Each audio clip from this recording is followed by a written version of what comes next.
मेरे आका फरमाते हैं कि जब रूह निकाली जाती है मैयत की, मरने वाले की, तो वो उसके गले की ताकत छीन ली जाती है, वरना वो इतनी जोर से चीखे कि उसके चीखने से लोग अपने बच्चे छोड़ दें, अपना घर बार छोड़ दें, अपनी दुनिया छोड़ दें। उसकी चीख ऐसे निकले, अल्लाहु अकबर। कैसा पुरदर्द है मौत, मौत कितनी सख्त है मौत। कभी आपने सोचा मौत कितनी सख्त है? मेरी बेटियों, मेरी बहनों, तुमको तो बड़ा अंदाजा होगा, जब उंगली जलती है तो कितना दर्द होता है। क्यों? क्योंकि जब आग पहुंचती है तो रूह भाग जाती है, रूह जहां से हटती है वहां दर्द होता है। जरा गौर करो, जब रूह निकलती होगी तो कितनी तकलीफ होती होगी, पूरे जिस्म से रूह निकलती होगी तो कितनी तकलीफ होती होगी। मेरे दोस्त, मेरे नौजवान, तुझको इस बात का एहसास ना हुआ कि तू जब गलत जगह गया, किसी लड़की को गलत जगह लेके गया, किसी होटल में, किसी रूम में, तो किसी ने न देखा मगर अल्लाह ने तो देख लिया ना तुझे, रब ने तो देख लिया ना तुझे। बोल, तुझे अल्लाह की शर्म नहीं? मेरे नबी फरमाते हैं, मेरा अल्लाह फरमाता है मेरे महबूब, मैं अगर जानी जिना करने वाले को माफ भी कर दूं, वैसे वो करीम है, मगर फरमाता है, हदीस कुदसी है मेरे महबूब, मैं जिना करने को माफ भी कर दूं और अगर उसे जन्नत भी दे दूं तो जन्नत में अपना दीदार नहीं कराऊंगा, यानी वो अपना दीदार नहीं कराएगा। इन आंखों से देखोगे जिससे गंदे नजारे देखे थे, तुम्हारे मेरे नफ्स ने मुझे बर्बाद कर दिया। इस नफ्स को पहचानो। ऐ दो नौजवानों, अपने नफ्स की ख्वाहिशों में बर्बाद ना हो जाओ, ना ना ना, अपना वकार बनाओ, अपने आप को मजबूत करो, अपने ईमान और अकीदों को। मोहल्ला रूम कहते हैं, एक चूड़ी बेचने वाला चूड़ी बनाता था सुनार सोने की, उसने एक औरत को बुलाया और उसने जो है ना अपनी, उसका बच्चा कोई नहीं था, उसने एक लड़का ले लिया, लड़का 20 साल का हो गया, एक औरत को चूड़ी पहना के घर आया। बीबी ने कहा कौन सा गुनाह किया है? कोई नहीं। दरवाजा नहीं खोलना जब तक बताओगे नहीं।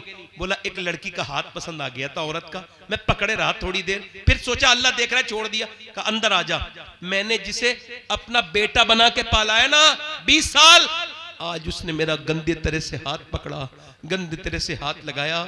मैं समझ गई मेरे आदमी ने किसी के ऊपर हाथ डाला है जिस्म पर, किसी की इज्जत पर, तो आज मेरे घर में भी हाथ डल गया। वो आदमी कांप के बोला है अल्लाह मेरी बेटी, मेरी बीबी की हिफाजत कर ले। हमें भी सोचना चाहिए नौजवानों, ना ना ना मेरे दोस्त, अपनी जवानी बर्बाद न कर, ना मेरे दोस्त, अपने रब से डर। ऐ मेरे भाई, वो औरत रोने लगी, इतना रोई, कह लगी मेरा बच्चा अगर भूखे ना होते, कह लगी है मेरे रब माफ कर देना अपनी बंदी को, अगर मेरे रब मेरे बच्चे भूखे ना होते तो कभी ना आती। रोई, रोके, वो उसका दिल धुल गया। बोला तुझे मैं अपनी बहन बनाता हूं, पैसे दिए, वो तो चली गई, वो चली गई, वो तो चली गई, मगर वो जो था ना, वो बोला मालिक एक दिन आई थी, हाथ तक नहीं लगाया, मैं कितना गुनहगार हूं, मैंने कितनी इज्जतों पे डाके डाला है, मैंने कितनी इज्जतें लूटी हैं। सजदे में गिर गया और इतना रोया, सो गया। सुबह को दरवाजे पे दस्तक हुई, दरवाजा खोला, का कौन? आप बताओ आप कौन? कहा मेरा नाम तो ये है। कहा मैं अल्लाह का नबी मूसा हूं, अल्लाह ने तुझे सलाम भेजा है। लगा मूसा चेक कर लो, मैं इस इलाके का सबसे वाहियात गुंडा इंसान हूं, मैंने बहुत इज्जतें लूटी। कहा रोया भी है तू? कहा कितना? कहा रात रोया हूं, पूरी कहानी सुना के बोला, मेरी पूरी आंखें भीग गई थी। कहा कितनी? पूरा चेहरा। मूसा बोले तेरा तो पूरा चेहरा भीग गया था। मगर अल्लाह फरमाता है ऐ मेरे बंदे, तू गुनाह चाहे कितने भी कर ले, मगर इतना रोले सच्चा कि तेरी आंख का आंसू तेरे गाल तक आ जाए, मैं सारे गुनाह माफ कर दूंगा, सारे। ये दोस्त, ये रिश्तेदार, ये अजीज, ये हाथ झाड़ के आ जाएंगे कब्र में, मिट्टी और कोई काम नहीं आएगा मेरे दोस्त। अगर सिर्फ खाने कमाने के लिए पैदा करना होता अल्लाह ने, तो जानवर बहुत थे, इंसान तेरी क्या जरूरत थी? वो खाते भी हैं, वो पीते भी हैं, वो तुझसे ज्यादा सोते भी हैं। इंसान को अल्लाह ने क्यों पैदा किया? जब आप सवाल करेंगे आप, तो इसका जवाब कोई साइंसदान नहीं दे सकता, कोई आपको फिलोसोफर नहीं दे सकता, कोई नासा का प्रोफेसर नहीं दे सकता, कोई दानिश्वर नहीं दे सकता, क्योंकि उन्होंने इंसान को बनाया नहीं, उनको इंसान के बारे में कुछ इल्म नहीं। इंसान का जवाब क्यों पैदा किया गया है? इंसान ने अपनी मोटरसाइकिल तब तक रखी जब तक वो चलती रही। जब तक मोटरसाइकिल ने फासला खत्म करना बंद किया, इंसान ने मोटरसाइकिल फेंक दी। उसके बाद जब कार चलती रही तब तक चलाता रहा। यानी इंसान ये जानता है कि जब तक काम की चीज है मालिक के काम की है, और जब वो काम ना करे तो मालिक के किसी काम की नहीं। ऐसे ही याद रखो, अल्लाह ने इंसान को जो पैदा किया है, जब आप पूछोगे यार रब क्यों पैदा किया, आवाज आई मैंने इंसान को अपनी इबादत के लिए पैदा किया और इम्तिहान के लिए पैदा किया। काई के लिए बोलो? इम्तिहान के लिए। काई के लिए? आजमाइश के लिए। काई के लिए? ई को थोड़ा और कम करें भाई। काई के लिए? आजमाइश के लिए। यानी आप भी आजमाए जा रहे हो, मैं भी आजमाया जा रहा हूं। इमाम मालिक फरमाते इंसान 2 बार पैदा होता है। कितने बार? 1 बार पैदा तो सुना है, 2 बार कैसे? फरमाते 1 बार तब पैदा होता है जब मां के पेट से पैदा होता है। 1 बार तब पैदा होता है जब वो ये जान ले कि अल्लाह ने उसे क्यों पैदा किया है। एक आदमी के किसी ने गोली मार के फेंक दिया दरिया में, मर गया। डाल दिया किसी ने, लावारिस लाश पड़ी रही दरिया में, फूल के ऊपर आई, सारे निशान मिट गए, चेहरा फूल गया, पेट भर गया, पे पानी भर गया, सड़ गई लाश। उसका पुलिस ने पकड़ के पोस्टमार्टम किया। पोस्टमार्टम ध्यान से सुनना, पोस्टमार्टम करने के बाद मुसलमान थी लाश, उसका निशानी मुसलमानों वाली मौजूद थी, उसे मुसलमानों के यहां पहुंचा दिया। इमाम साहब से कहा आप गुस्ल दीजिए। इमाम बोले मैं गुस्ल तो दे सकता हूं मगर कफन के पैसे मेरे पास नहीं है। कहा तो चंदा कर लेंगे। मस्जिद में ऐलान किया गया कफन दफन के लिए आप हजरात चंदा दें। कोई 10 रुपए लाया, कोई 3 रुपए लाया, कोई 5 रुपए लाया, जिसकी जैसी हैसियत थी। 2 घंटे चंदा हुआ, तब कफन के और उसके लकड़ियों के पैसे और तख्तों के पैसे और उसके इकट्ठे हुए। उसके बाद उसको दफन किया। ना कोई नमाज जनाजा में रोया, ना उसका जनाजा उठा तो कोई रोया, क्योंकि वो तो लावारिस लाश थी। लावारिसों के लिए कौन रोता है जिसे कोई जानता ही नहीं। जब दफन हुआ, पुलिस ने 3 महीने तफ्तीश की और 3 महीने के बाद बताया कि जिसकी लाश चंदा करके दफन हुई है, जिसके तख्ते चंदा करके आए हैं, ये 100 बीघा जमीन का जोता था। इसके बैंक में 6 करोड़ रुपए थे। इसके पास 20 कारें थी, 20 जिम्मेदार था।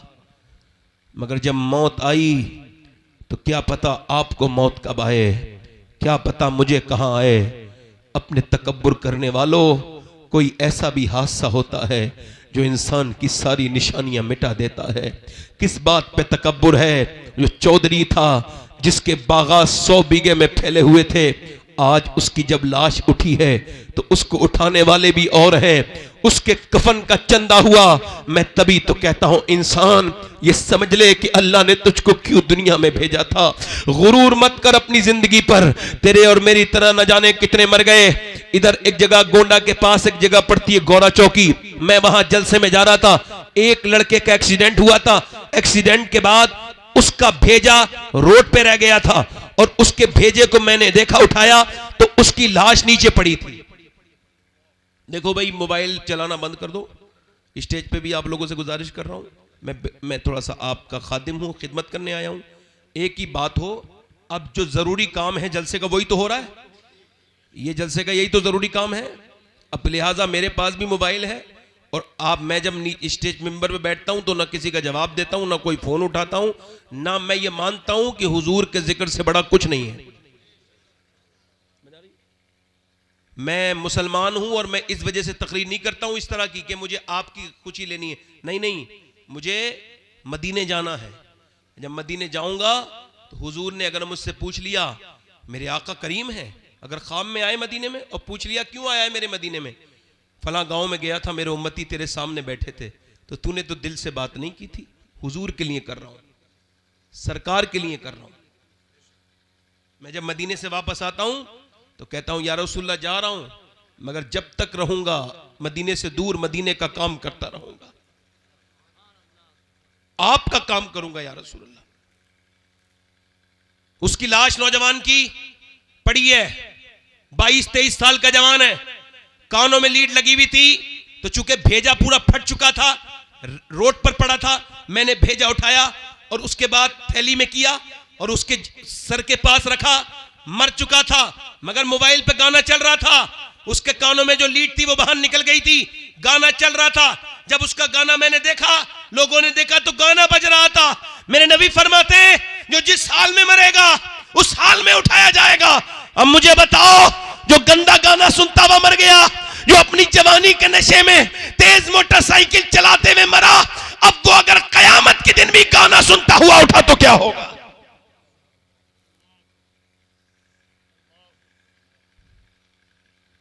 इंसान ने ये समझ लिया कि यूं ही पैदा कर दिया गया। ना ना मेरे दोस्त, ना ना। उमर कहते थे या अल्लाह, काश उमर की माँ उमर के हक में बांझ होती, काश उमर उमर ना होता, एक दिन का होता। ये आखिरत का हिसाब व किताब, ये कब्र और हश्र के मामलात कितने सख्त हैं, चूंकि तुम्हें आपको और मुझे पता नहीं, इस वजह से डरते नहीं। मेरे दोस्त, मेरे भाई, इस तरफ देखो, मेरी अम्मी आयशा फरमाती हैं, जरा गौर करो, आज ऐसे ही वक्त गुजरता चला जा रहा है। कोई चौराहे पे वक्त गुजार गया, कोई मेरी बहन बेटी अम्मियां बुराइयां करने में वक्त गुजार दिया, कुछ गीबत करने के लिए वक्त है औरतों के पास, मर्दों के पास, चौराहे पे बैठ के बातें करने का वक्त है, मगर अल्लाह का जिक्र करने का वक्त नहीं। मेरे नबी फरमाते हैं जन्नत में जब जन्नती चले जाएंगे और जब उनको जन्नत दे दी जाएगी तो जन्नतियों को कोई अफसोस नहीं होगा। ये मुझे बताओ, जन्नत अल्लाह जिसे दे देगा उसे कोई अफसोस होगा? नहीं नहीं, मगर जन्नतियों को भी एक अफसोस होगा। नबी से अर्ज की या रसूलल्लाह, वो क्या? का वो ये अफसोस करेंगे जिस मालिक ने हमें जन्नत दी है, काश दुनिया में जो वक्त हमने खराब किया उसी मालिक को याद कर लिया होता, उसी रब को याद कर लिया होता जिसने जन्नत से हमें नवाजा है, जिसने जन्नत से हमें नवाजा है। मगर आज मेरा दोस्त गाफिल है। सूरज निकलता है तो कहता है इंसान आज मैं निकल गया हूं, जो तुझको करना हो वो कर ले, मैं आज आया हूं, आज के बाद नहीं आऊंगा। जब दिन डूबता है तो कहता है मैं गया, अब हिसाब के दिन आऊंगा, आज के बाद नहीं आऊंगा। सुबह हुई, शाम हुई, मौत के करीब चलते चले जा रहे हैं, लम्हा व लम्हा कब्र के करीब होते चले जा रहे हैं। ऐ मेरे दोस्त तौबा कर ले, ऐ मेरे भाई तौबा कर ले। आजा मेरे भाई, ये समझ ले अल्लाह ने तुझको क्यों पैदा किया, ये समझ ले। मैं आपको बताऊं, अपने पड़ोसी मुल्क में एक लड़का गाना गाता था, गाना गाते गाते मशहूर हो गया। 16 साल की उम्र में गाना गाते गाते बड़ा आदमी बन गया। उसने मर्सिडीज गाड़ी जीती, फिर दूसरी मर्तबा जीती, तीसरी मर्तबा जीती। उसने पैसे कमाए, दुनिया में घूमने लगा, वर्ल्ड टूर किया। उसके रियाल में, धर्म में, यूरो में, और उसने पाउंड में, डॉलर में रुपया कमाया। इतनी दौलत कमाई, एक शहर में एक घर, दूसरे शहर में दूसरा घर बनाया, 2 घर बन गए उसके। और 2 घर बनने के बाद अपनी मर्जी की लड़की से शादी की, नौकर चाकर पीछे, फोन, गाड़ियां, दौलत, शोहरत। 23 साल की उम्र में गाना गा रहा था, विदेश में गाना गाते गाते गिर गया। हसीन लड़का था, होश में आया, अस्पताल में था, चेकअप हुआ तो पता लगा दोनों गुर्दे खराब हो गए। दोनों गुर्दे, अल्लाह ना करे किसी के गुर्दे खराब हो। जब गुर्दे, अभी मुझे एक जवान लड़का मिला था, उसकी उम्र भी ज्यादा नहीं थी, उसने बताया कि मेरे गुर्दे खराब हैं। अभी आपके यहां मैं आया था और पता चला उसके बाप ने उसको गुर्दा दिया, तब उसकी जान बची। किसी का तो हो जाता है। इधर देखो, ये हाथ की नस फड़क रही थी काशीपुर के पास एक लड़के की। मैंने पूछा क्या हुआ, रो के बोला मेरे दोनों गुर्दे खराब हैं और मेरा बाप सारी जमीन बेच के लगा चुका। मेरा बाप ने सब कुछ, मगर मेरे गुर्दे ठीक नहीं होते। कहता है 1 हफ्ते में 1 बार डायलिसिस होता है। डायलिसिस क्या होता है? पूरा खून निकाला जाता है, यानी जिसके गुर्दे खराब हैं उसका डायलिसिस 25,000 रुपए, 30,000 रुपए महीना कहां से आदमी देगा? घर बिका, मकान बिका। आप में से कितने लोग यहां बैठे हैं जिन्होंने दिल से बताना, जिन्होंने 2 रकअत नमाज पढ़ी हो जिंदगी में? अगर नहीं पढ़ी हो तो जाके पढ़ लेना, वुजू करना, अल्लाह के सामने कहना ऐ मेरे मालिक मेरे गुर्दे ठीक है, तेरा शुक्र है। जरा गौर तो करो आप। मुझे कश्मीर में टेलीफोन आया तकरीर करने के लिए, मैंने कहा मेरे पास वक्त नहीं। उन्होंने कहा जो आपकी तकरीर सुनना चाहते हैं ये कैंसर पेशेंट हैं और ये चाहते हैं कि आखिरी बार आपकी तकरीर सुन लें। मैं गया, उसको कैंसर था, वो अब तो इंतकाल भी कर चुका है, सलीम नाम था, दाढ़ी थी, मेरे कहने से दाढ़ी रखाई थी। मैंने पूछा क्या हाल है सलीम भाई? कमरे के अंदर। कहने लगा अल्लाह का शुक्र है मैंने कहा मैंने सुना है आपको कैंसर है। कहा कैंसर की वजह से तो शुक्र है, कुछों को अचानक अटैक से मौत आ जाती है, किसी को दिल का दौरा पड़ जाता है, कोई एक्सीडेंट में मर जाता है, मगर मैं अपने करीम और रहीम रब का कैसे शुक्र अदा करूं कि मुझे 2 महीने पहले डॉक्टर ने बता दिया कि तू मरने वाला है। अब जब 2 महीने के बाद अंधेरी कब्र में जाना है तो मैं तो एक कमरे में नहीं रह सकता, अंधेरी कब्र में कैसे रहूंगा। तो उसके सामने फूट के रोता हूं रात को। मैंने जब तक कैंसर की खबर नहीं सुनी थी तब भी नमाजें पढ़ी थी, मगर जब से कैंसर की खबर सुनी है अब बड़े आंसू निकलते हैं। सजदों में बड़ा मजा आता है, बगैर आंसुओं का सजदा क्या सजदा है। सजदा तो आंसुओं वाला है, बगैर मजे का सजदा क्या सजा है, क्या सजदा है। कभी सरवा सजदा तुम्हें हुआ कहीं तो जमीन से आने लगी सदा, तेरा दिल तो है सनम आशना तुझे क्या मिलेगा नमाज में। तूने कभी अपने रब को रब नहीं कहा, ये मुझे बता, मैं तुझसे पूछता हूं मेरे दोस्त, मैं तुझसे पूछने आया हूं, हाँ मेरे जवान तुझसे ही पूछने आया हूं। वो रोक के कहता है सैयद साहब मैं अपने रब के सामने रोता हूं, अल्लाह 2 महीने के बाद मैं कब्र में जाऊंगा, मैंने गुनाह बड़े किए हैं, छुप छुप के मुझे माफ कर देना। हाय जरा गौर तो करो, सोचो तो देखो तो। एक आदमी को अस्पताल में भर्ती किया गया, उसको सांस लेने में दिक्कत हो रही थी, और जब सांस लेने में दिक्कत हुई, जब उसको अस्पताल में भर्ती किया गया, 1.5 दिन में ठीक हो गया। बिल आया 90,000 का, डॉक्टर को देख के रोने लगा। डॉक्टर ने कहा बड़े मियां पैसे ज्यादा लग रहे हैं, कम कर दूं? कहा नहीं पैसे की बात नहीं है, अल्लाह ने इतना नवाजा है कि दोनों तेरे पूरे अस्पताल खरीद सकता हूं, खड़े खड़े, यहां से उठूंगा मैं नहीं, पूरा अस्पताल खरीद दूंगा। कहा फिर रोते क्यों हो? कहा इस वजह से रो रहा हूं, सांस लेने में दिक्कत हुई, 1.5 महीने तेरी 1.5 दिन तेरी सांस से मैंने, तेरी हवा से मैंने सांस लिया, तेरी मैंने ऑक्सीजन से सांस लिया, तेरी मशीन से, तूने 90,000 का बिल बैठा दिया। मगर कभी मैंने सोचा ही नहीं, 80 साल का बूढ़ा हूं, अल्लाह की हवाओं में सांस ले रहा हूं, मैंने कभी सोचा ही नहीं सांस लेना कितनी बड़ी अल्लाह की नेमत है। जाओ अस्पतालों में, कॉस्मोस में जाके देखो, जाओ साई में जाके देखो, अस्पतालों में सांसें नहीं आ रही, लोगों को वेंटिलेटर पे पड़े हैं, उन्हें रोज देखने अस्पतालों में जाया करो, कब्रिस्तान जाया करो। नेक तकदीरों से नहीं बनोगे, अपने अंजाम को सोचोगे तब बनोगे। कि आखिर देखो तो बीमार कैसे दुआ करता है मुझे सेहत मिल जाए। अल्लाह अकबर। मेरे दोस्त ये बता, तेरा गुर्दे का इलाज हुआ तूने लाखों लगा दिए, तेरा दिल का इलाज हुआ तूने लाखों लगा दिए, तेरा शुगर का इलाज हुआ लाखों लगा दिए।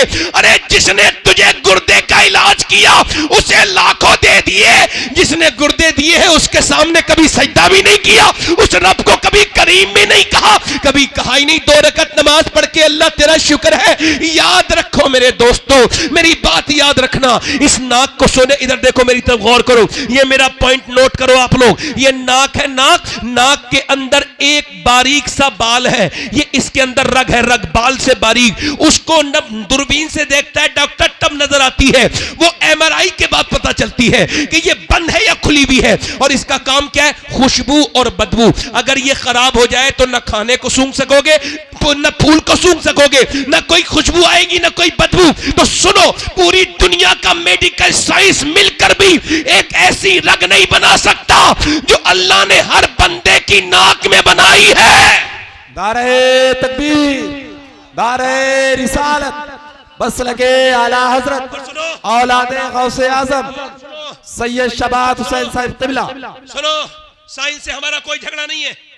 साइंस ये कहता है कि सूरज चांद 1.25 लाख मील दूर है।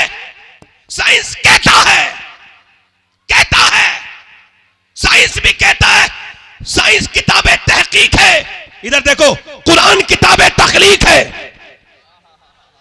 इस जमीन आसमान मेरे रब ने बनाई है। सुभान अल्लाह, सुभान। किसी ने, लोगों ने खुदाई का दावा किया, मगर आज तक किसी ने यह दावा नहीं किया जमीन मैंने बनाई, आसमान मैंने बनाया, या इंसान मैंने बनाया। वो अकेला मेरा रब है जो दावा करता है जमीन भी मैंने बनाई है, आसमान भी मैंने बनाया। सुभान अल्लाह, सुभान अल्लाह। अगर आप अपने रब को नहीं पहचानोगे जिंदगी बेकार है। जब तक समझोगे नहीं रब कौन है, कौन है जमीन और आसमान का मालिक, कौन है बोलो।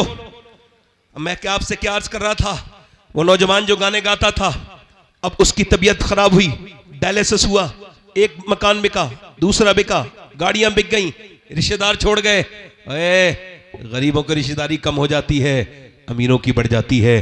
बोलो गलत बात है या सही है? सुनो, जनाजे तो गरीबों के बड़े सुनसान निकलते हैं, अमीरों को छींक आ जाए भीड़ लग जाती है।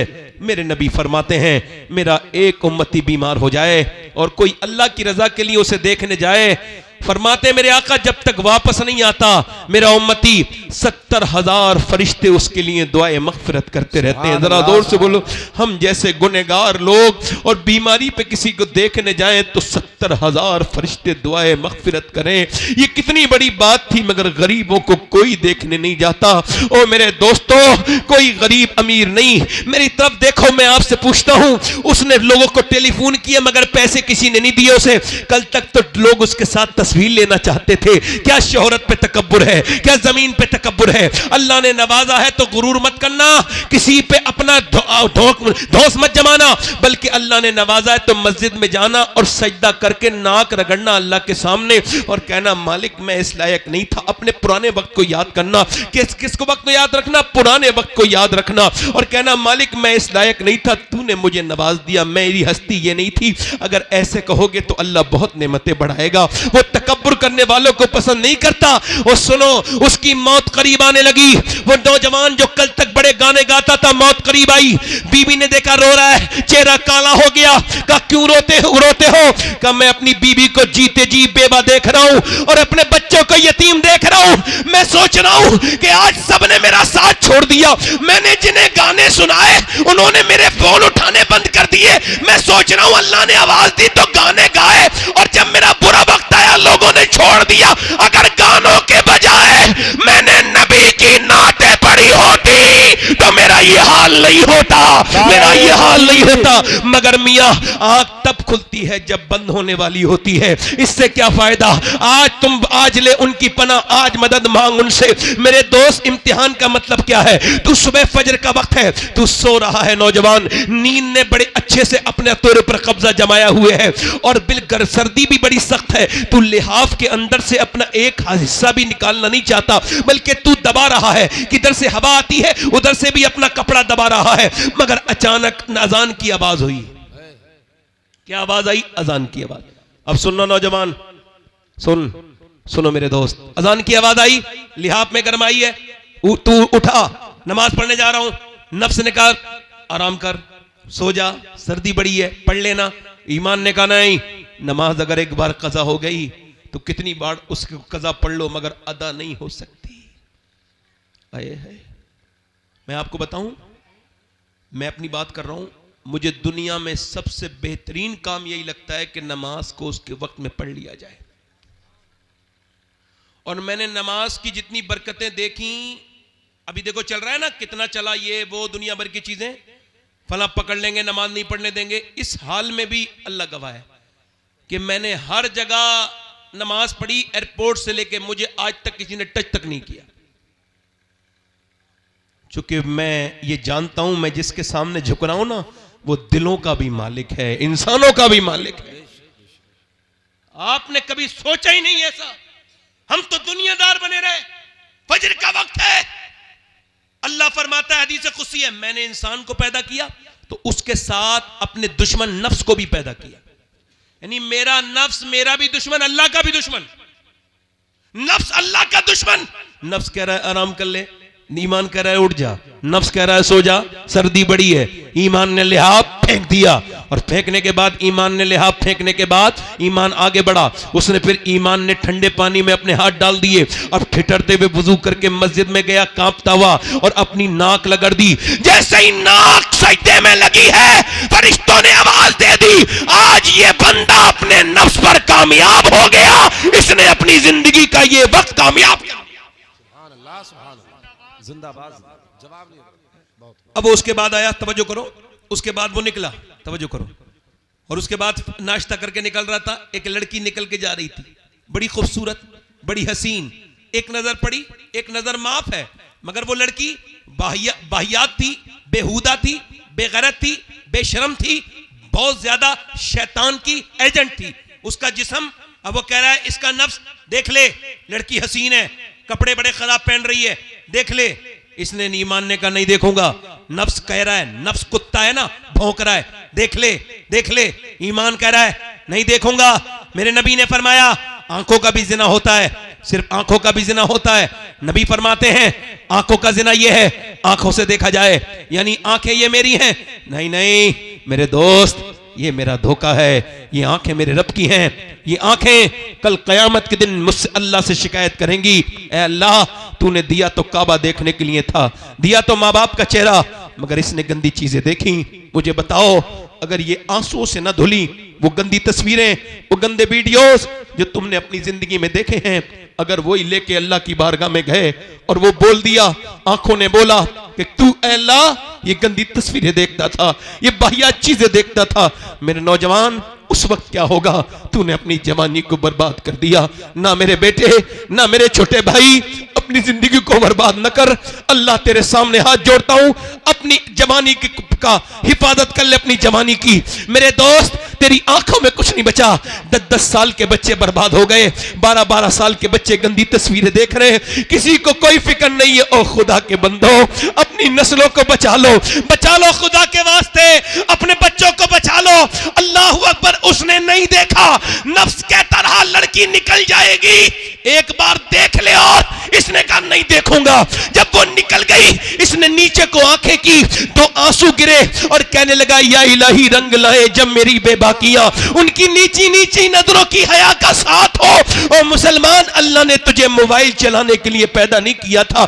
तू इंस्टाग्राम पे स्टोरी देख रहा है, फेसबुक पे देख रहा है। जरा इस नौजवानों को मेरी बात बताना तो, बताओ तो मेरी बात इन नौजवानों को। ऐसे करके देखता रहा और देखते देखते तू जब गंदी तस्वीर देख रहा था, जब नीम बरहना लड़कियां अपने जिस्म का जब मुजाहरा कर रही थी और तू उसको देख रहा था, और जब तू उसको देखता था, देखते देखते अचानक तेरी सगी बहन की वीडियो आ गई। अब तू अपनी बहन की वीडियो देख के कांप गया, मेरी बहन यहां गंदी जगह ये वीडियो गंदा बनवा रही है, मुझे तो नहीं पता। कांपता हुआ अपनी अम्मी के पास गया, क्या मेरी बहन गंदी तस्वीर बनाती है? कहा नहीं नहीं वो तो नहीं बनाती। तूने कैमरा चेक किया तो पता लगा चुपके वो भी अपनी वीडियो बनाती थी। तू चुपके देखता था तो तेरी बहन भी चुपके लोगों को अपना जिस्म दिखा रही थी, अपने फॉलोवर बढ़ाने के लिए। ना मेरे दोस्त, ना मेरे भाई, वापस आ जा, ये गंदगी न कर। अल्लाह ने तुझे यूट्यूब इंस्टाग्राम के लिए नहीं, चौराहे पे बैठने के लिए नहीं, बल्कि तेरी जवानी तो इस वजह से है कि अल्लाह के प्यारे रसूल के गुलामों, तेरी जवानी तो इस वजह से है कि तू जवानी अपनी कामयाब करके जाए। तेरी जवानी औरतों के पीछे भागने के लिए नहीं है, तेरी जवानी बिया दुनिया के कामों के लिए नहीं है, बल्कि बरेली से मेरे ताज शरिया की आवाज आ रही है। जिंदगी ये नहीं है सभी के लिए, जिंदगी है नबी की, नबी के लिए। ना समझ मरते हैं जिंदगी के लिए, जीना मरना है सब कुछ नबी के लिए। ये तो मियां पोते ने 100 साल बाद कहा, 100 साल पहले दादा ने इससे बड़ी बात कही थी। पोते ने कहा था जिंदगी है नबी की, नबी के लिए। दादा बोले जमीनो जमान तुम्हारे लिए, मकीनो मका तुम्हारे लिए, चुनीनो चुना तुम्हारे लिए, बने दो जहां तुम्हारे लिए, हम आए यहां तुम्हारे लिए, उठे भी वहां तुम्हारे। नारे तकबीर, नारे रिसालत, मसलके आला हजरत सैयद शबात मियां साहिब क़िबला, औलादे गौसे आज़म, औलादे गौसे आज़म, सरज़मीने अदलपुर, इस्लाहे मुआशरा कॉन्फ्रेंस। नारे तकबीर, नारे रिसालत। दिलदार जिंदगी क्यों दी गई है? जिंदगी क्यों दी गई है? जिंदगी है नबी की, है? जिंदगी है नबी की, जिंदगी है नबी की। मेरे नौजवान, मेरे भाई, आजा, वापस आजा। तेरी जवानी औरतों के पीछे भागने के लिए नहीं, नहीं। तेरी जवानी नहीं किसी लड़की पे नजर डालने के लिए नहीं, तेरी जवानी तो मेरे हुजूर के लिए है। इश्क उससे कर। इधर देखो, एक आदमी, तवज्जो करना, इधर देखो भाई, तवज्जो। दिल लग रहा है नहीं लग रहा है? जिन लोगों का दिल लग रहा हो दोनों हाथ उठा के बोलो सुभान अल्लाह। एक ताबई बुजुर्ग है, उनका नाम है हारून बिन उस्मान। क्या नाम है बोलो? इधर देखो, हारून। अरे ये शागिर्द किसके हैं? अनस इब्ने मालिक। अनस इब्ने मालिक का मज़ार बसरा के करीब, और अनस इब्न मालिक कौन? हुजूर की 10 साल नौकरी करने वाले। भाई नौजवान वापस आओगे? अच्छा ठीक है। आप अच्छा मुझे देखो, मैं क्यों देखता हूं लोगों को? मैं सबका भला चाहता हूं, और मुझे क्या पड़ी है बोलो? मैं जो देखता हूं लोगों को, सुने सब। ये बताओ सुनाना कौन चाहता है? जो कुछ समझाना चाहता है वही तो सुनाना चाहता है भाई। अब तवज्जो करो। अब वो कह रहे हैं साहब लड़कियां बिगड़ गई, लड़के बिगड़ गए। ना ना ना भाई, लड़की लड़के बाद में बिगड़ते हैं, पहले अम्मी अब्बा बिगड़े हैं भाई। आपने ये पहले कैसे कह दिया कि लड़की लड़का बिगड़ गए? पहले तो अब्बा अपने घर में बड़ी सी टीवी लाया। तजर्बा है आपको इस बात का? नहीं। मेडिकल साइंस ये कहता है कि बच्चा पेट के बाहर असर नहीं लेता, मां का पेट के अंदर से लेता है। ये मेडिकल साइंस अब कह रहा है। अभी 20-25 साल पहले या 50 साल पहले उन्होंने ये बात डिक्लेयर की है कि मां के सोने का असर भी बच्चे पे होता है, मां के खाने का असर भी होता है। तवज्जो करो, मां के खाने का असर सुनो, मां के खाने का असर, मां के पीने का असर, मां के सोने का असर, मां के रोने का असर। मां कमजोर बच्चा कमजोर, मां ताकतवर बच्चा ताकतवर। बोलो यही उसूल है नहीं? डॉक्टर कहते हैं टेंशन मत लेना, टेंशन लोगी तो बच्चे पे असर हो जाएगा। बल्कि ये जो अपनी बीवियों को मारते हैं इनके लिए बता रहा हूं, अभी रिसर्च हुआ है। ये जो बीड़ियां पीते हैं, बीड़ियां, इन्हें भी बता देना। ये जो सिगरेटें पीते हैं इन्हें भी बता देना। जो सिगरेट अपनी बीवी के सामने, हामला के सामने पिए और बीड़ी पिए, उसका बच्चा अच्छा ज्यादातर जो है वो दिमाग के मामले में वो बहुत कमजोर पैदा होता है। ये जहर है किसी का छोड़ा हुआ धुआं अगर नाक में आ जाए तो।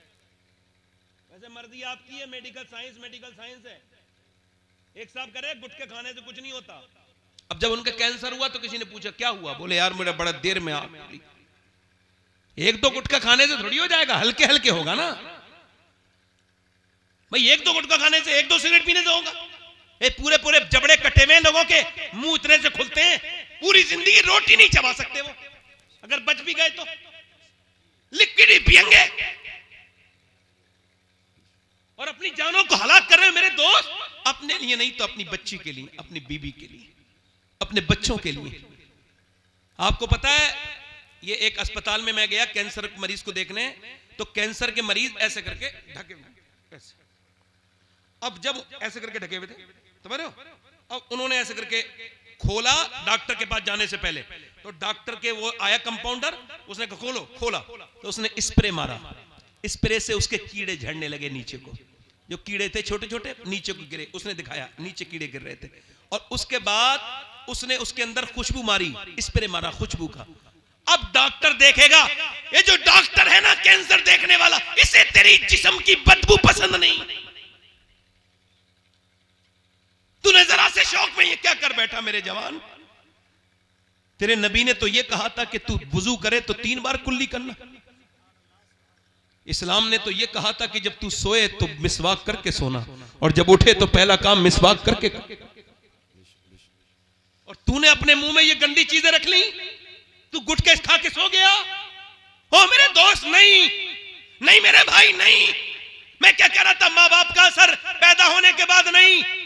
हार्वर्ड ने रिसर्च किया कि बच्चे पागल कौन हो जाते हैं, पैदा पागल होते हैं, पैदा होते ही वो बेकार होते हैं। उन्होंने कहा ये वो बच्चे हैं जब अपनी मां के पेट में थे, इनके बाप ने इनको मारा, जब मारा तो पेट के बच्चे पे असर हुआ, वो पागल पैदा हुआ। इसका मतलब ये है कि जब और डॉक्टर के पास जाती है औरत, और डॉक्टर कहता है तुम अगर चाहती हो बच्चा ताकतवर पैदा हो तो ऐसा करना कि तुम ऐसा करना, ज्यादा आयरन की चीजें खाना, जैसे बादाम खाओगी आयरन है, जैसे आप खाओगी सेब खाओगी आयरन है उसके अंदर। अगर आप ये चाहती हो कि आपका बच्चा ज्यादा विटामिन सी लेके पैदा हो तो उसके लिए आप लीमू को चूसना, लीमू पीना और संतरा खाना। आप ये चाहती हो बच्चे के अंदर विटामिन डी बढ़े तो ज्यादा अमरूद खाना, और धूप में बैठने से विटामिन डी बढ़ती है। और मेरी बहनें सुने कि जब अल्लाह का बनाया हुआ सेब, संतरा, अनार, अमरूद अगर मां खाए तो बच्चे पे असर हो जाए, तो क्या अल्लाह का कुरान मां पढ़ेगी तो बच्चे पे असर नहीं होगा? क्या बात है, नारे तकबीर, बोलो तो सही। रिसालत, बहुत खूब, बहुत खूब। सुभान अल्लाह, जवाब नहीं। बोलो होगा? इधर देखो, ये पानीपत है। पानीपत ज्यादा दूर तो नहीं अपने यहाँ से, यहाँ से ऐसे ही होगा 250 किलोमीटर। पानीपत दिल्ली से 80 किलोमीटर है, 90। वहां एक बच्चा पैदा हुआ, 1 दिन रोया, 2 दिन रोया, 3 दिन रोया, 4 दिन रोया। 1 हकीम, 2 हकीम, 3 हकीम, 4 हकीम, 5 हकीम, हकीमों ने देखा ठीक नहीं हुआ। 1 महीने के बाद फखरुद्दीन बहाउद्दीन जकरिया मुल्तानी के दामाद गुजर के गए। उन्होंने जब आवाज सुनी, कहने लगे ये बच्चा रो नहीं रहा है, का फिर अल्लाह को याद कर रहा है, वली है अल्लाह का वली पैदा हुआ ये बच्चा। लोगों ने कहा कैसे? कहा आओ जाके घर दिखाता हूं। पहुंचे, कोई है? बाप निकल के आया, जी ये आपका बच्चा रो रहा है? कहा मेरा ही बच्चा है। कहा ये वली है? कहा दिमाग ठीक है? ना सोया है ना सोने दिया है, वली कह रहे हो? डॉक्टरों के पास लेके पागल हो गया। कहा मेरी गोद में लाके दो, उसे परेशान ना करो।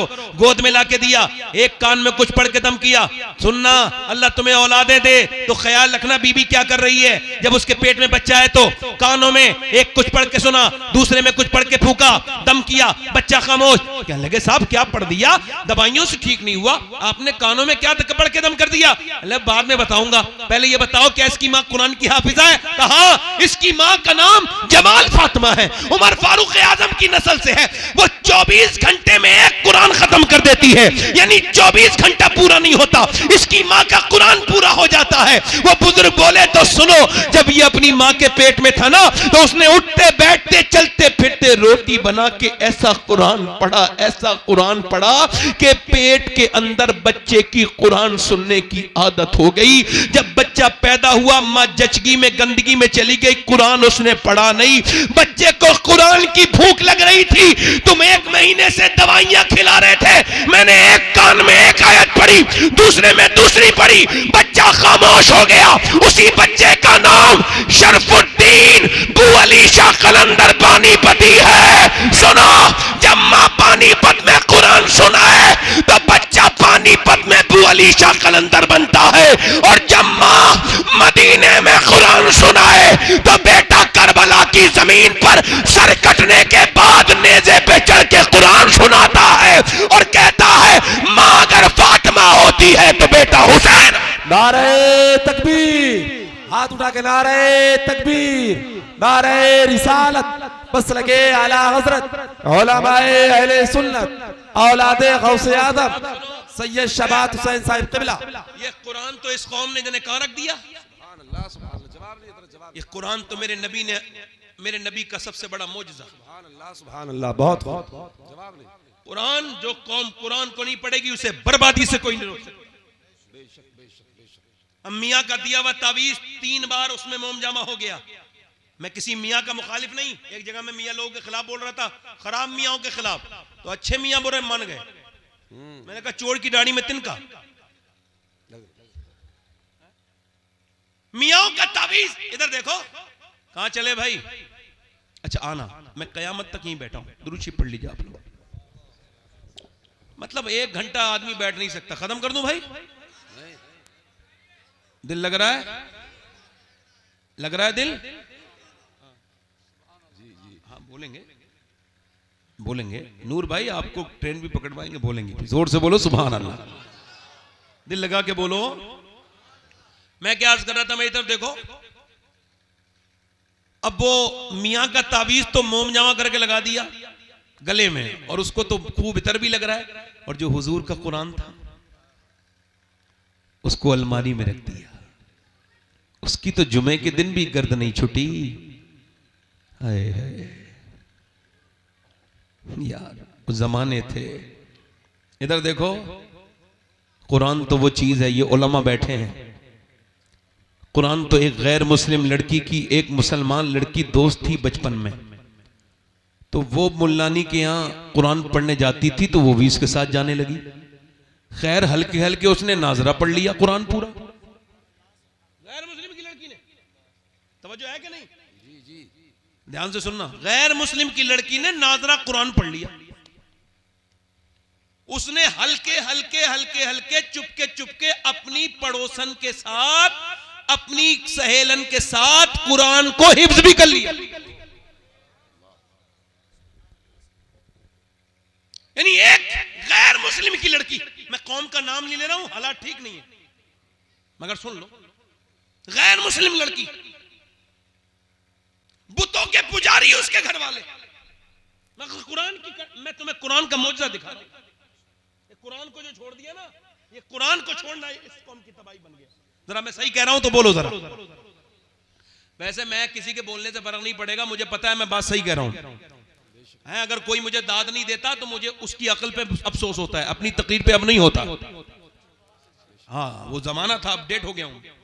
तो वो जो है कि नहीं, कुरान पढ़ते पढ़ते वो लड़की जवान हो गई। उसका रिश्ता बड़े कट्टर आदमी के साथ हुआ जो मुसलमानों से बड़ी नफरत करता था।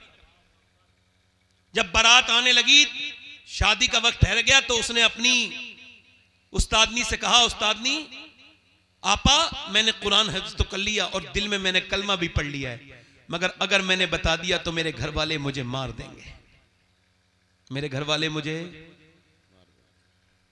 तो उसने कहा कि तू शादी कर, जाओ उसके साथ, गैर मुस्लिम के साथ, अल्लाह तेरा इंतजाम करेगा और तू जिस कुरान की हाफिजा है वो खुद तेरी हिफाजत करेगा। कुरान, सुभान अल्लाह, सुभान अल्लाह। वो गैर मुस्लिम के साथ चली गई। उसकी उस्तादनी ने तोहफे के नीचे छुपा के कुरान रख दिया और कहा मैं ये चाहती हूं ये मेरी शागिर्द वहां जाकर इस कुरान को खोले। अब वो कुरान जब वो नौकरी पे चला जाता तो वो कुरान पढ़ती और दुआ करती, या अल्लाह मेरे शौहर को भी ईमान की तौफीक दे दे। मगर वो था बड़ा कट्टर, मुसलमानों से नफरत करने वाला, बड़ी नफरत करता था। मगर अल्लाह के इंतजाम, उसको एक दिन घर आया, बीबी के सामने रोने लगा। बीबी ने कहा क्या हुआ? कहने लगे कई दिन से तबीयत खराब थी, अस्पताल में चेकअप करा के आया हूं तो डॉक्टर ने कहा कैंसर आखिरी स्टेज में है, अब तुम बचोगे नहीं। कहता है एक तो तुम इतनी खूबसूरत, इतनी मेरी भरोसेमंद, इतनी खिदमत करती हो और मेरे बच्चा छोटा सा, बस मौत की वजह से डर रहा हूं। आगे बढ़ के बोली सुनो, मुझसे एक वादा करो, अगर तुम ठीक हो जाओ, मेरे पास इलाज है, तो जो मैं कहूंगी वो मान लोगे? उसने कहा बिल्कुल मान लूंगा, अगर मैं ठीक हो जाऊंगा। कहा बिल्कुल, तेरे पास कोई दवा का है? मेरे पास दवा। वो लेके आई पानी गिलास में और उसने अपनी उस्तादनी को देखा था, अपनी पढ़ाने वाली, अपनी जो है वो आपा को देखा था। उसने जो है ना उसमें सूरह फातिहा पढ़ के दम करना शुरू कर दिया। वो जब बीमार कोई आता था तो वो पढ़ती थी, वो दम करके पिलाती रही। तबीयत अल्लाह के फजल से ये हुई कि 3 महीने के बाद बोली अब चेकअप करा के आओ। चेकअप करा के आया तो उसने कहा ऐसा लगता है कि तुझे कभी कैंसर था ही नहीं, तेरे अंदर कभी कैंसर था ही नहीं। वापस आके खुश था, रिपोर्ट देख के फूले। अरे जिसकी जिंदगी बच गई हो बोलो, उससे बड़ी खुशी क्या होगी? बोला मेरी बेगम ये बताओ कि तुमने ये क्या पढ़ पढ़ के सुनाया था? कि तुम जिस इस्लाम से नफरत करते हो, ये उसी का कुरान मैंने पढ़ के सुनाया था, उसी रब का कुरान। अब तुमने मुझसे वादा किया था कि तुम कलमा पढ़ोगे। वो आगे बढ़ के बोला बिल्कुल, मैं बिल्कुल जिसे मैं नहीं मानता हूं उसकी किताब ने मुझे बचा दिया। जब मैं मानने लगूंगा तो फिर हाल क्या होगा? कलमा पढ़ के मुसलमान हो गया, फिर वो मुसलमान, उसका खानदान मुसलमान। कुरान अगर मां पढ़े तो पूरी खानदान को फायदा है। सुभान अल्लाह, सुभान अल्लाह या रसूल।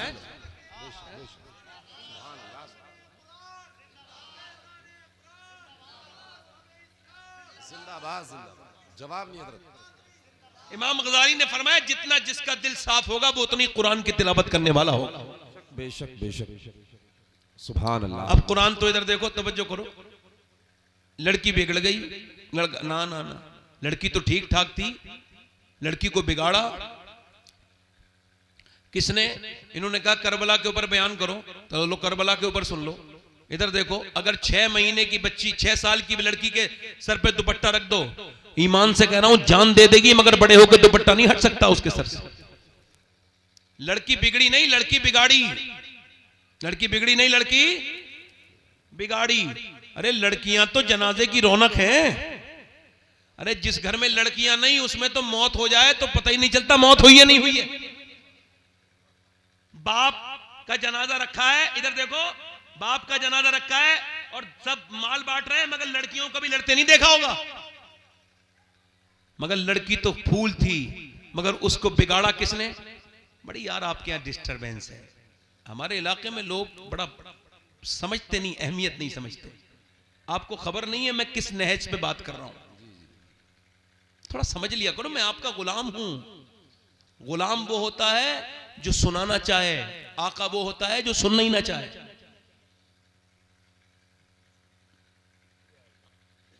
खादिम हूं, आपका खिदमत करने आया हूं। खादिम वो होता है जो पानी गिलास में लेके खड़ा हो, और आका वो होता है जो पीना ही ना चाहे। मैं सुनाना चाह रहा हूं, उधर लोग इधर उधर बात कर रहे हैं। सुन लो भाई, हो सकता है मेरा आखिरी तकरीर हो, ये हो सकता है मैं कल की तकरीर ना कर पाऊं, कोई हादसा हो जाए, मर जाऊं। तो ऐसा भी हो सकता है आप में से भी कोई आदमी ऐसा बैठा हो जो आज ही आज है, कल को अल्लाह ना करे वो दुनिया से चला जाए, तो कम से कम कुछ दिल में बात तो लेके जाए ना यार। सुनो बात, लड़कियां घर की जीनत है, रौनक है। हुआ क्या, वो घर में टीवी आया और वहीं से शुरू हो गई वो बुराई। अब 10 साल की हुई है लड़की, गंदी तस्वीर देख रही है अब्बा के साथ, अम्मी के साथ। घर में फिल्म चल रही है, अब्बा भी वहीं बैठा है बेगैरत, माँ भी वहीं बैठी, पूरा का पूरा खानदान बर्बाद है ये। वो माँ बड़ी दिल की कमजोर है, हीरो हीरोइन जब नहीं मिल रहे ना तो अम्मी रो देती है बेचारी, दिल की बड़ी कमजोर है।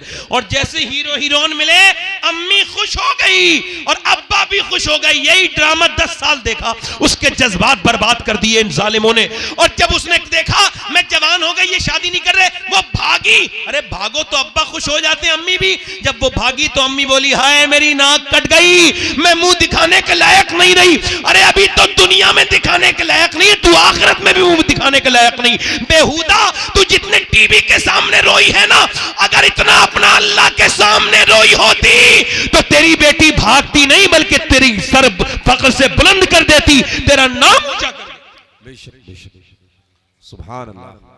नाम ऊंचा। गैर मुस्लिम खुश हो रहे हैं, इधर देखो, ये भी मेरी बात जरा नोट कर लें आप लोग। गैर मुस्लिम खुश हो रहे हैं, हमने मुसलमान लड़कियां कन्वर्ट कर ली, उनका इस्लाम छीन लिया, मुसलमान को हिंदू बना दिया। और तुम्हारी औकात ही नहीं है किसी सच्ची मुसलमान औरत का ईमान छीन लो। बेशक, तुम तो किसी कॉलेज में पढ़ने वाली वाहियात किस्म की बेहुदा, किसी बेगैरत माँ की लड़की को तुमने छीना होगा, वरना जिसे इस्लाम मिल जाए वो जान तो दे सकती है मगर ईमान नहीं दे सकती। बेशक बेशक, मुझे भी बड़ा अफसोस होता है कि गैर मुस्लिमों घर चली गई, मैं रोता तक हूं इस बात पर, मगर फिर भी ये बात कह रहा हूं, जिसे सही मानों में इस्लाम मिल जाए वो जान दे सकती है मगर ईमान, जान दे सकती है मगर ईमान। ये जितनी भागने वाली हैं, एक लड़की गैर मुस्लिम के साथ गई थी, मैंने उससे पूछा था ये बता सैयदा फातिमा को जानती है? बोली ये कौन है? हंसना नहीं। मैंने पूछा सैयदा खतीजा को जानती है? बोली मुझे नहीं पता कौन है, बस वो तो तुम्हारा स्कूल जानती थी। इस्लाम जो जान जाए, मैं कह रहा हूं दूर मत जाओ, प्रैक्टिकल देख लो, इस्लाम जो कबूल कर ले वो जान देता है, ईमान नहीं। तुम फिलिस्तीन को देख लो, फिलिस्तीन में 7,000 बच्चे, कितने? 10 साल से कम उम्र के बच्चे शहीद हुए। कितने? 7,000।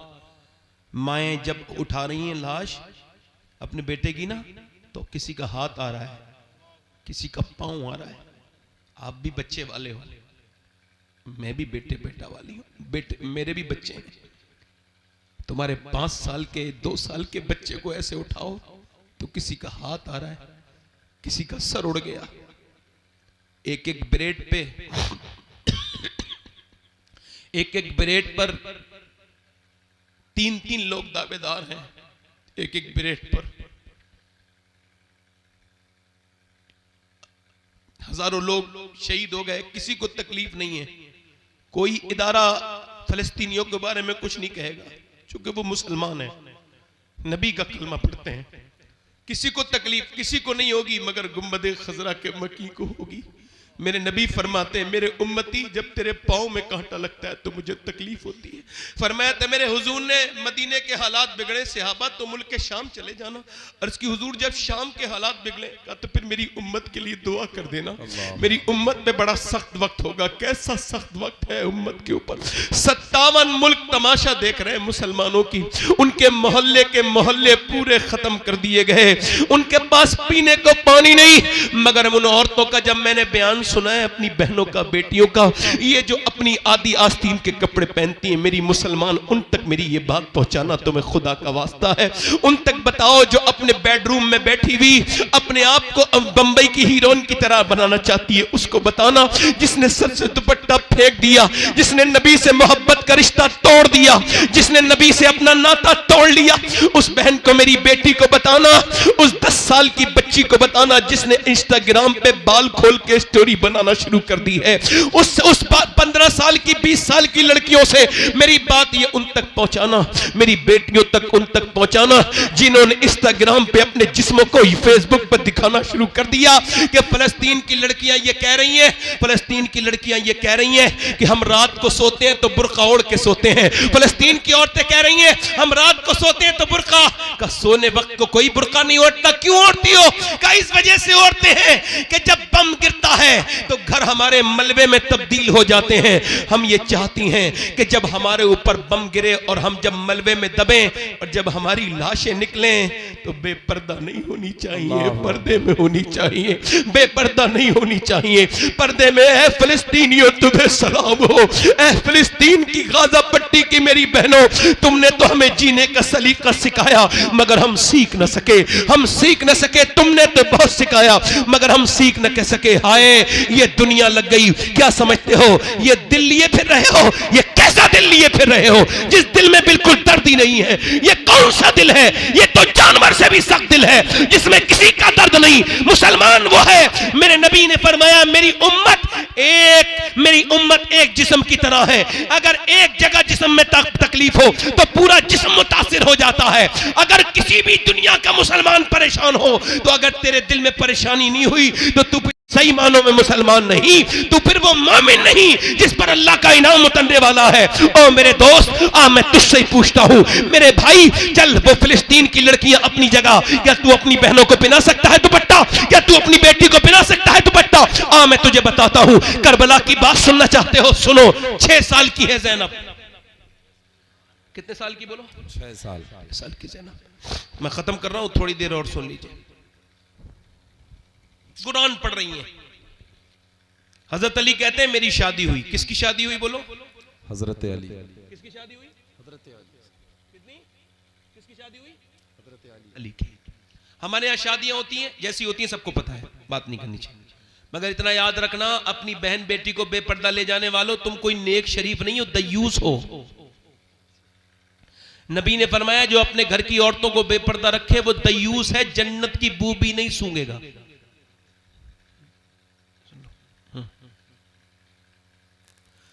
हजरत अली कहते हैं मेरी शादी होकर मेरी फातिमा मेरे घर में आई, मेरी बीबी, तो मैंने उन्हें देखते ही रोना शुरू कर दिया। तो वो बोली कि आपको शादी पसंद नहीं जो रो रहे हैं? मैं आगे बढ़ा, उन्होंने मेरा हाथ पकड़ा, क्यों रोते हैं? तो वो बोली क्यों रोते हैं? तो मैंने कहा कैसी भी लड़की हो, कितनी भी गरीब, उसके दिल की ख्वाहिश होती है जब दुल्हन बने तो एक जोड़ी कपड़े पहन ले। मैं देख रहा हूं फातिमा, आप जिस कपड़े में दुल्हन बन के आई हैं उसमें 17 पैमद लगे हुए हैं और आपको कोई अफसोस नहीं, आपको कोई तकलीफ नहीं।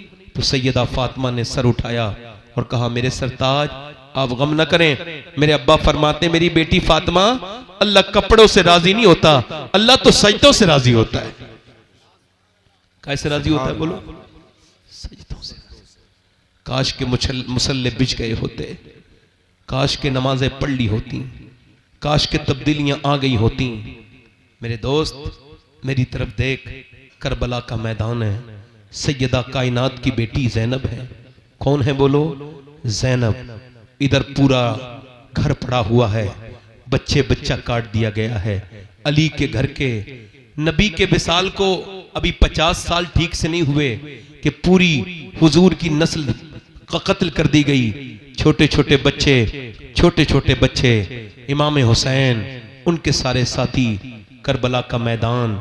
ज़ैनब सैयदा हैं, निकल के जा रही हैं तो किसी ने आपकी चादर पे हाथ डाला, चादर खींच ली। चादर जब खींची तो बालों से सर ढक लिया। क्या करबला सुनोगे? बालों से सर ढक के मदीने की तरफ को मुंह देख के कहा, है मेरे नाना, मैं वही ज़ैनब हूं कि जब आप दुनिया से तशरीफ लेके जा रहे थे तो आपने मुझे सीने लगाया था और कहा था मेरी ज़ैनब बिल्कुल अपनी नानी खदीजा से मिलती हैं। ए नाना, मैं वही ज़ैनब हूं जिससे आप बहुत प्यार करते थे। आज मैंने वादा किया था अम्मी से मेरा सर कभी नंगा नहीं होगा, मगर मेरे भाई शहीद हुआ हुसैन, मेरा सर नंगा नहीं हुआ। मेरे भाई की, मेरे भतीजों की लाश पर घोड़े दौड़े, मेरे सर से दुपट्टा नहीं गया, मगर अब जालिम ने मेरा दुपट्टा खींच लिया। मेरे पास दुपट्टा नहीं है, मैंने बालों से चेहरा ढक लिया है। मेरे नाना नाराज ना होना अपनी बेटी से, अपनी नवाजी से नाराज ना होना। लो दुपट्टा छिन गया तो बालों से सर ढक गया, चेहरा ढक गया। ओ मेरी बहन, मेरी बेटी, ये तेरी दुनिया। ओ मेरे दोस्त, जरा अपनी बेटियों की खबर ले, अपनी बहनों की खबर ले। जरा देख तो उधर जनाजे पड़े थे करबला की बीबियों के, शोहरों के, और वो सजदों में अल्लाह के सामने। इमाम ज़ैनुल आबिदीन फरमाते मेरी फूफी ने करबला से लेके दमिश्क से लेके मदीने तक का सफर किया, मगर मेरी फूफी ने कभी, मेरी फूफी की नमाज तहज्जुद भी कज़ा नहीं हुई। मेरी फूफी जब वो ऊंट नहीं रोकते थे तो ऊंट के ऊपर ही नमाज अदा कर लेती थी। बस मसला वही आता है, तरजीह अव्वल अल्लाह को बनाना होगा, उसी को बनाना होगा। मैंने दोस्तों, कब तक तौबा नहीं करोगे? बोलो कौन सा दिन आएगा जो तौबा करोगे? बोलो कौन सा दिन आएगा? मैंने अपने बाप को अपने सामने दफन होते देख लिया, मैंने अपने ताया को अपने सामने दफन होते देख लिया। मेरा बेटा कब्र में चला गया, मैं पूछता हूं तुमने अपने रिश्तेदारों को दफना दिया, और भी कोई निशानी चाहिए मौत के ऊपर? नहीं नहीं, मेरे नबी फरमाते हैं, मेरे आका फरमाते हैं कि जब रूह निकाली जाती है मैयत की, मरने वाली की, तो वो उसके गले की ताकत छीन ली जाती है, वरना वो इतनी जोर से चीखे कि उसके चीखने से लोग अपने बच्चे छोड़ दें, अपना घर बार छोड़ दें, अपनी दुनिया छोड़ दें। उसकी चीख ऐसे निकले, अल्लाह अकबर, कैसा पुरदर्द है मौत। मौत कितनी सख्त है मौत, कभी आपने सोचा मौत कितनी सख्त है? मेरी बेटियों, मेरी बहनों, तुमको तो बड़ा अंदाजा होगा, जब उंगली जलती है तो कितना दर्द होता है। क्यों? क्योंकि जब आग पहुंचती है तो रूह भाग जाती है, रूह जहां से हटती है वहां दर्द होता है। जरा गौर करो, जब रूह निकलती होगी तो कितनी तकलीफ होती होगी, पूरे जिस्म से रूह निकलती होगी तो कितनी तकलीफ होती होगी। हजरत सैयदना ईसा अलैहिस्सलाम अपनी मां मरियम की कब्र पे जाते हैं और कहते हैं मेरी मां मरियम, मैं अब मुर्दे जला लेता हूं, तू कहे तो तुझे जिंदा करूं। अंदर से आवाज आई, ना मेरे बेटे ईसा, मेरी रूह निकली थी, इतनी तकलीफ हुई थी, उसका एहसास अभी तक हो रहा है, उसका एहसास अभी तक हो रहा है। हजरत उमर फारूक आजम, कोई है उमर फारूक आजम के टक्कर का यहां पर? तो फिर क्यों नहीं डरते? उमर कौन? मेरे नबी ने फरमाया मेरे बाद कोई नबी होता तो मेरा उमर होता। फरमाया मेरा उमर जब ईमान लाया तो आसमान के फरिश्तों ने खुशियां मनाई। हजरत उमर के मारी गए चाकू, जब मारा चाकू फट गई आंत, दूध पिया आंत से निकल गया। बेटे से बोले वक्त मौत का करीब है, सर रख दे जमीन पे, नहीं रखा। ओए अब्दुल्ला, सर जमीन पे रख दे, नहीं रखा। अब्दुल्ला सर जमीन पे रख दे, ओ बेटे रख दे। सर जमीन पे जब रखा तो अपनी नाक आपने मिट्टी में रगड़ी और कहा ऐ अल्लाह, लोग कहते उमर ये है, उमर वो है, मगर उमर तो तेरी बारगाह का मुजरिम है, अगर उमर तो तेरी बारगाह का मोहताज है। मौत का वक्त है, अगर तूने आज उमर को न बख्शा तो उमर बर्बाद हो जाएगा, उमर बर्बाद हो जाएगा, उमर बर्बाद हो जाएगा। हाय उमर, कौन उमर? हजरत अली आए, बोले या उमर तुम क्यों रोते हो यार? मैंने नबी से सुना है कि तुम्हारा घर जन्नत में है, तुम्हारा महल सुनहरा है, इतना खूबसूरत महल है कि मेरे नबी को पसंद आया था। अली तुम गवाही दोगे? मैं भी गवाही दूंगा, मेरा बेटा हसन भी गवाही देगा। ओ मेरे दोस्त, याद रखना जो भी आपने किया है सब लिख गया है, एक एक चीज को वो देख रहा है। वो समीन बसीर भी है, वो अलीमुल खबीर भी है, वो अल्लामुल गुयूब भी है, वो देख रहा है, वो सुन रहा है, वो जान रहा है। एक औरत मूसा अलैहिस्सलाम के जमाने में, आखिरी रिवायत, अपने मूसा अलैहिस्सलाम के जमाने में एक आदमी के पास आई, कहने लगी मेरे बच्चे भूखे हैं, बड़ी प्यास भूख है मेरे बच्चों को, कुछ दे दे। उसने कहा मैं तो औरतों का शौकीन हूं, तुझे पसंद करता हूं, रात गुजार, जिस्म पे इख्तियार दे दूंगा। उसने कहा सुन, अपना जिस्म बेचने नहीं आई, वापस गई, मगर फिर आई, कहने लगी मेरे बच्चे बेहोश होने लगे, मजबूर हूं, दे दे, रात को आ जाऊंगी, जो तेरा दिल चाहे कर लेना। वो ठीक है, पैसे लेके चली गई, खिला पिला के शाम को आई, रात को बैठी थी, जब बैठी थी ना इसके करीब कमरे में, ये इसके करीब गया जिना करने के इरादे से, हाथ जब लगाया ना हाथ जब लगाया तो कांपने लगी और फिर उसके पसीने आए। और क्यों रोती है? पैसे नहीं मिले क्या? ड्रामा करती है? का सब कुछ पैसे नहीं होते, ईमान भी कुछ होता है। का क्या मतलब? का मेरे बच्चे अगर भूखे ना होते तो मैं कभी नहीं आती। मेरा ईमान यह है कि जब मैं नमाज पढ़ती हूँ, सजदा करती हूँ, तब भी मेरा अल्लाह देखता है, और जब मैं जिना कर रही हूँ तब भी मेरा अल्लाह देख रहा है। मेरे दोस्त, मेरे नौजवान, तुझको इस बात का एहसास ना हुआ कि तू जब गलत जगह गया, किसी लड़की को गलत जगह लेके गया, किसी होटल में, किसी रूम में, तो किसी ने न देखा मगर अल्लाह ने तो देख लिया ना तुझे, रब ने तो देख लिया ना तुझे। बोल, तुझे अल्लाह की शर्म नहीं? मेरे नबी फरमाते हैं, मेरा अल्लाह फरमाता है मेरे महबूब, मैं अगर जानी जिना करने वाले को माफ भी कर दूं, वैसे वो करीम है, मगर फरमाता है, हदीस कुदसी है मेरे महबूब, मैं जिना करने को माफ भी कर दूं और अगर उसे जन्नत भी दे दूं तो जन्नत में अपना दीदार नहीं कराऊंगा, यानी वो अपना दीदार नहीं कराएगा। इन आंखों से देखोगे जिससे गंदे नजारे देखे थे, तुम्हारे मेरे नफ्स ने मुझे बर्बाद कर दिया। इस नफ्स को पहचानो। ऐ दो नौजवानों, अपने नफ्स की ख्वाहिशों में बर्बाद ना हो जाओ। ना ना ना, अपना वकार बनाओ, अपने आप को मजबूत करो, अपने ईमान और अकीदों को। मोहल्ला रूम कहते हैं, एक चूड़ी बेचने वाला चूड़ी बनाता था सुनार सोने की। उसने एक औरत को बुलाया और उसने जो है ना अपनी, उसका बच्चा कोई नहीं था, उसने एक लड़का ले लिया। लड़का 20 साल का हो गया, एक औरत को चूड़ी पहना के घर आया। बीबी ने कहा कौन सा गुनाह किया है? कोई नहीं। दरवाजा नहीं खोलना जब तक बताओगे नहीं। बोला एक लड़की का हाथ पसंद आ गया था औरत का, मैं पकड़े रहा थोड़ी देर, फिर सोचा अल्लाह देख रहा है, छोड़ दिया। कहा अंदर आ जा। मैंने जिसे अपना बेटा बना के पाला है ना 20 साल, आज उसने मेरा गंदे तरह से हाथ पकड़ा, गंदे तरह से हाथ लगाया। मैं समझ गई मेरे आदमी ने किसी के ऊपर हाथ डाला है जिस्म पर, किसी की इज्जत पर, तो आज मेरे घर में भी हाथ डल गया। वो आदमी कांप के बोला है अल्लाह मेरी बेटी मेरी बीबी की हिफाजत कर ले। हमें भी सोचना चाहिए नौजवानों। ना ना ना मेरे दोस्त, अपनी जवानी बर्बाद न कर। ना मेरे दोस्त, अपने रब से डर। ऐ मेरे भाई, वो औरत रोने लगी, इतना रोई, कह लगी मेरा बच्चा अगर भूखे ना होते, तो कह लगी है मेरे रब माफ कर देना अपनी बंदी को, अगर मेरे रब मेरे बच्चे भूखे ना होते तो कभी ना आती। रोई, रोके, वो उसका दिल धुल गया। बोला तुझे मैं अपनी बहन बनाता हूं, पैसे दिए, वो तो चली गई, वो चली गई, वो तो चली गई, मगर वो जो था ना, वो बोला मालिक एक दिन आई थी, हाथ तक नहीं लगाया। मैं कितना गुनहगार हूं, मैंने कितनी इज्जतों पे डाके डाला है, मैंने कितनी इज्जतें लूटी हैं। सजदे में गिर गया और इतना रोया, सो गया। सुबह को दरवाजे पे दस्तक हुई, दरवाजा खोला, का कौन? आप बताओ आप कौन? का मेरा नाम तो ये है, का मैं अल्लाह का नबी मूसा हूं, अल्लाह ने तुझे सलाम भेजा है। लगा मूसा चेक कर लो, मैं इस इलाके का सबसे वाहियात गुंडा इंसान हूं, मैंने बहुत इज्जतें लूटी हैं। का रोया भी है तू? कहा कितना? का रात रोया हूं, पूरी कहानी सुना के बोला, मेरी पूरी आंखें भीग गई थी। का कितनी? पूरा चेहरा। मूसा बोले तेरा तो पूरा चेहरा भीग गया था। मगर अल्लाह फरमाता है ऐ मेरे बंदे, तू गुनाह चाहे कितने भी कर ले, मगर इतना रोले सच्चा कि तेरी आंख का आंसू तेरे गाल तक आ जाए, मैं सारे गुनाह माफ कर दूंगा, सारे गुनाह। ये दोस्त, ये रिश्तेदार, ये अजीज, ये हाथ झाड़ के आ जाएंगे कब्र में, मिट्टी और कोई काम नहीं आएगा मेरे दोस्त, कोई नहीं आएगा। हाथ उठा के बताओ कितने हुजूर के नाम पे गर्दन कटा सकते हो? कितनों को मौत की फिक्र है? हाथ उठा के बताओ,